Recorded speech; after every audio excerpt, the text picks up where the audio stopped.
dalam bahasa sama indahu summa antum tamtarun. Wallahu bis samawati wa fil ardi ya'lamu sirrakum wa jahrakum wa ya'lamu ma tasifun.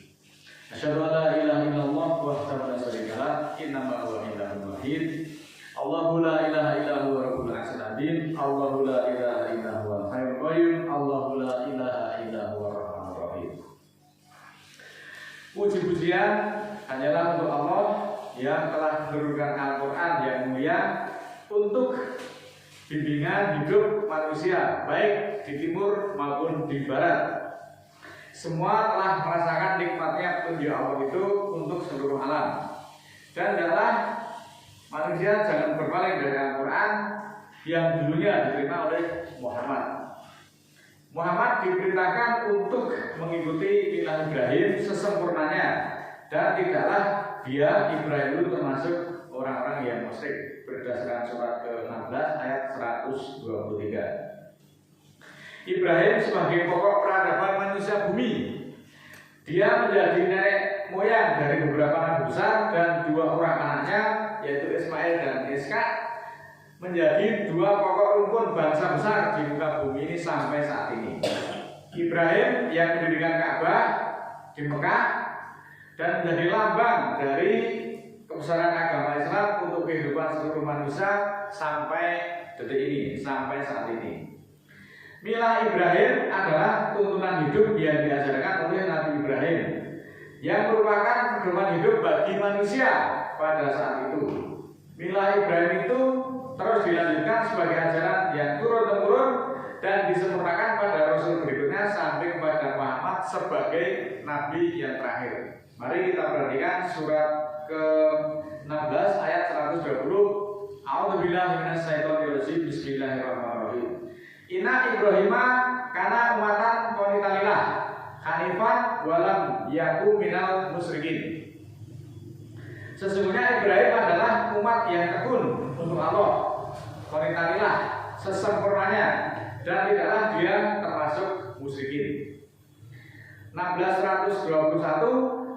Sakiran li an'umihi tabahu wahdahu ila siratil mustaqim. Mensyukuri nikmatnya Allah memilihnya dan menunjukinya kepada siratal mustaqim. 16122. Wa atainahu fid dunya hasanah wa innahu fil akhirati laminas sholihin. Dan kami berikan padanya kebaikan di dunia, dan bahwa dia di akhirat termasuk orang-orang yang soleh. Suma auhayna ilaika anit nabi milata Ibrahim hanifah wa makana minal musyrikin. Kemudian kami wahyukan kepadamu, kepada Muhammad, agar mengikuti milah Ibrahim sesempurnanya, dan tidaklah dia termasuk musyrikin. Saudaraku yang dimuliakan Allah, perintah untuk mengikuti milah Ibrahim atau agama Ibrahim kepada Nabi Muhammad itu ditegaskan di dalam Al-Quran, khususnya surat An-Nahl ayat 123 dan surat Al-Baqarah ayat 135, sebagai pengikut ajaran tauhid yang lurus atau yang hanif, yang bersih dari kemusyrikan, serta merupakan kesinambungan akidah dari para nabi sebelumnya.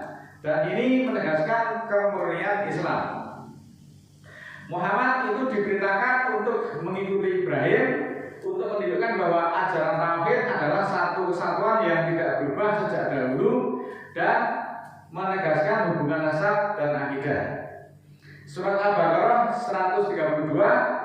Wa waso bi Ibrahima banihi wa Yaqub ya binaya inna wahas topa lakumuddina falataku minna wa antum muslimun.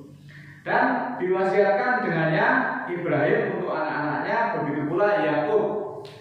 Wahai anak-anakku, sesungguhnya Allah telah memilih bagimu agama itu, maka janganlah kamu mati kecuali kamu mati dalam keadaan muslim. Robin sekali mungkin masolati wa min duriyati rabbana wa taqabbal du'a. Surat 14 ayat 40. Dan Ibrahim berkata, ya Tuhanku, jadikanlah aku pendiri sholat dan juga dari keturunanku. Tuhanku, terimalah seruanku, terimalah doaku. Saudaraku yang dimuliakan Allah, kehidupan Nabi Ibrahim itu diwarnai dengan berbagai cobaan semasa hidupnya. Ia pun selalu memanjatkan doa kepada Allah tak terkecuali agar keturunannya menjadi ahli ibadah dan taat kepada Allah. Itulah seruan dari Ibrahim. Ibadah seorang muslim yang lurus yang harus dikerjakan adalah sholat. Sholat itu menjadi salah satu bentuk keimanan yang harus dilaksanakan oleh seluruh umat muslim dan disebut dengan tiang agama. Sementara ini kita patut prihatin ada sekelompok orang itu yang menganut katanya milah Ibrahim tetapi mengajak untuk meninggalkan sholat.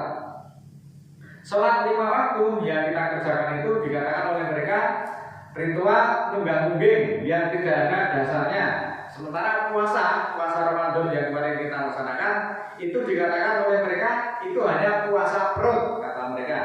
Sementara menurut mereka dari sudut pandang mereka puasa itu adalah puasa mulut.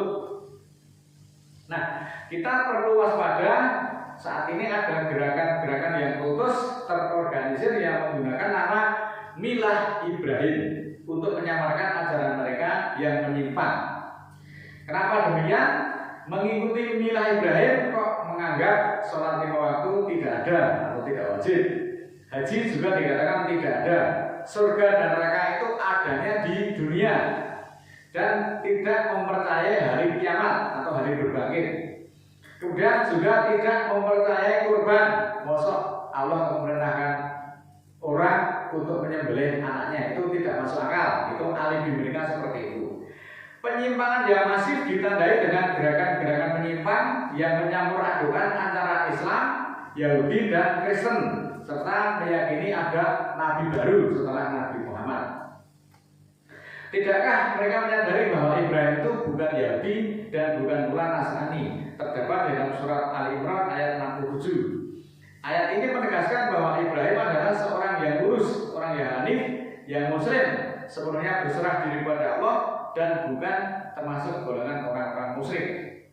Surat ketiga ayat 67. Makana Ibrahimu Yahudiya wala Nasraniya walakin kana hanifan musliman wa makana minal musyrikin. Tidaklah Ibrahim itu seorang Yahudi dan tidak pula Nasoro, tetapi dia adalah muslim sesempurnanya dan tidaklah dia termasuk musyrikin. Perlu diketahui bahwa di dalam Islam milah Ibrahim yang murni itu dipandang sebagai Islam itu sendiri yang telah disempurnakan melalui ajaran Nabi kita Nabi Muhammad.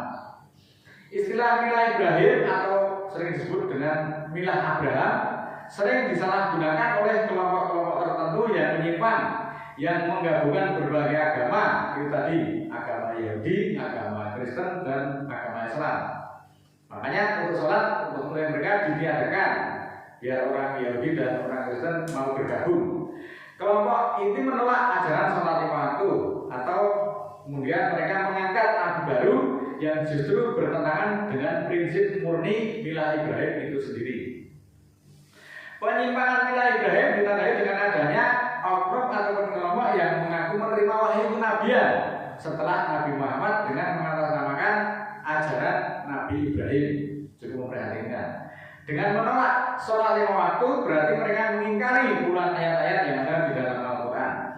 Mereka juga berusaha menghapus ayat-ayat yang menerangkan tentang korban sebagai milah Ibrahim, pengingkaran terhadap hari kiamat, surga dan neraka, dan tidak adanya kehidupan sesudah mati. Ini adalah kekacauan mereka di dalam beragama.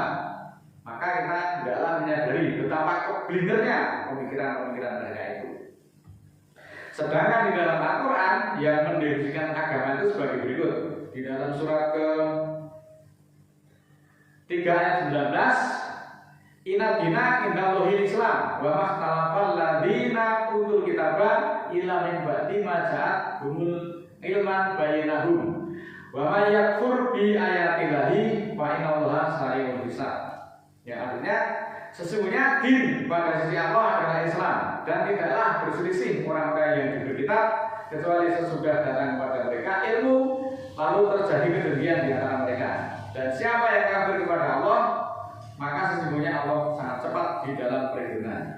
surat ketiga ayat 85, wa may yattabi ghairal islami dinan fala yuqbala minhu wa huwa fil akhirati minal khasirin. Siapa yang mencari agama selain Islam tidaklah diterima daripadanya, dan di akhirat dia termasuk orang-orang yang merugi, orang-orang yang merugikan dirinya. Semua agama yang diturunkan oleh Allah kepada para nabi sejak kali pertama adalah Islam, yaitu agama yang dinamakan sendiri oleh Ibrahim, kemudian diwariskan kepada Ismail, kepada Ishak, dan kepada Yakub. Agama yang diajarkan juga oleh Musa yang membawa Taurat itu juga mengajarkan Islam, dan juga agama yang dibawa Isa Al-Masih yang diberi kitab Injil untuk Bani Israel, ajaran Al-Masih juga Islam. Namun di bumi ini banyak sekali agama, tetapi yang diakui oleh Allah hanyalah Islam. Wa man yarghabu an millata Ibrahim man safi nafsahu wa laqad istafainahu fid dunya wa innahu fil akhirati laminas sholihin. Surat Al-Baqarah surat kedua ayat 130. Dan siapa yang membenci milah Ibrahim melainkan memperbodoh dirinya, dan sungguh dia telah dipilih oleh Allah di dunia, dan sesungguhnya di akhirat dia termasuk orang-orang yang soleh. Kul sadaqallah fatabi'u millata Ibrahim hanifan wa ma kana minal musyrikin. Katakanlah Allah benar, maka ikutilah milah Ibrahim sesempurnanya, dan tidaklah dia termasuk musyrikin. Surat Al-Imran ayat 95. Dari ayat-ayat suci tersebut menyatakan bahwa siapa yang membenci milah Ibrahim itu dikatakan oleh Allah adalah memperbodoh dirinya. Muhammad itu juga menginstruksikan kepada seluruh umatnya untuk mengikuti milah Ibrahim sesempurnanya. Jadi mengikuti milah Ibrahim sesempurnanya juga melaksanakan sholat, kemudian berkorban, kemudian harus mengimani hari-hari akhir, adanya kehidupan sesudah mati, mengimani ada surga dan neraka, dan seterusnya. Pokoknya sesempurnanya. Mengikuti milah Ibrahim dengan meninggalkan semuanya itu adalah bentuk penyimpangan yang nyata. Saya berharap kepada saudara-saudaraku yang sudah masuk di dalam arena kegelapan tersebut untuk segera kembali kepada jalan Allah selagi masih ada kesempatan. Karena ada dari sebagian dari teman-teman kita yang dulu bersama kita, oleh karena bujuk lain yang terus mereka kemudian kebinger, akhirnya mereka meninggalkan din yang sesungguhnya dan mereka mengikuti ajaran yang menyimpang tersebut. Mereka diajak meninggalkan sholat juga mau, diajak tidak puasa juga mau, diajak surga dan neraka itu tidak ada, itu juga percaya. Jadi sebenarnya kasihan, mereka itu betul-betul kebinger. Orang yang tidur itu tidak akan sadar ketika dia sedang bermimpi hingga ketika dia bangun. Sama seperti hanya orang yang sesat, baru tersadar akan amalnya setelah kematian itu tiba. Maka janganlah berlindung dengan iman menurut sudut pandang kami, sholat menurut sudut pandang kami seperti ini, puasa menurut sudut pandang kami seperti ini. Semua alasan tersebut nanti di akhirat tidak bisa untuk mendebat keputusan Allah. Al-Quran adalah garis hukum bagi Allah untuk seluruh manusia, untuk tidak semuanya tidak bisa menghindar ataupun menyanggah setiap ketentuan hukum yang berlaku secara permanen. Manusia itu sangat beruntung sebetulnya dengan datangnya Al-Quran kepada kita. Namun tidak sedikit orang-orang yang berusaha memanipulasi ayat-ayat Al-Quran untuk motif-motif tertentu. Banyak yang memelintir ayat-ayat suci demi niat mereka yang tersembunyi ataupun yang tersembunyi. Mudah-mudahan kita semuanya tetap konektif, tetap qanaah di jalan Allah dan tidak liar-liur hanya karena bujukan orang-orang yang tidak jelas. Marilah kita berpegang pada Al-Quran. Kalau kita belajar Al-Quran itu jangan kemudian beralibi, wah sholat itu menurut sudut pandang saya seperti ini. Sholat itu kan tidak jenah-jenih itu, sholat itu tidak mencuri, tidak berjudi, tidak membunuh, tidak berzina. Sebenarnya itu adalah efek dari sholat itu. Sholat itu harus mencegah perbuatan keji dan munkar. Ketika bulan puasa, kita diwajibkan puasa itu dikatakan oleh mereka, puasa itu hanya puasa perut. Sedangkan itu tidak ada alasan yang jelas. Itu mereka mengatakan seperti itu. Kok ya mau dihibur dengan seperti itu? Padahal puasa itu diwajibkan dari umat sebelum kamu dengan tujuan agar kamu semuanya itu bertakwa. Tapi bagaimana bertakwa ketika ada bujukan pengaruh seperti itu, kita sudah tergelincir karena kita mengikuti seseorang yang tidak jelas apa motifnya. Mudah-mudahan Allah ridho dan melindungi kita semuanya. Marilah kita berbohong. A'udzubillahi minasyaitonirrajim. Bismillahirrahmanirrahim.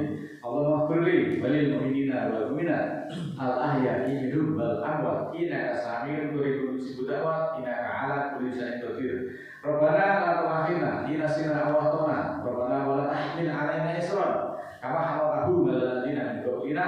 Rabbana wa la tuhammilna ma la taqata lana bih wa'fu 'anna waghfir lana warhamna anta maulana fansurna 'alal qaumil kafirin. Rabbana ighfir lana dzunubana wa kaffir 'anna sayyi'atina wa tawaffana ma'al abrar. Rabbana la tuzigh qulubana ba'da idh hadaitana wa hab lana min ladunka rahmah innaka antal wahhab. Subhana rabbika rabbil izzati amma yasifun wa salamun alal mursalin walhamdulillahi rabbil alamin. Wassalamualaikum warahmatullahi wabarakatuh.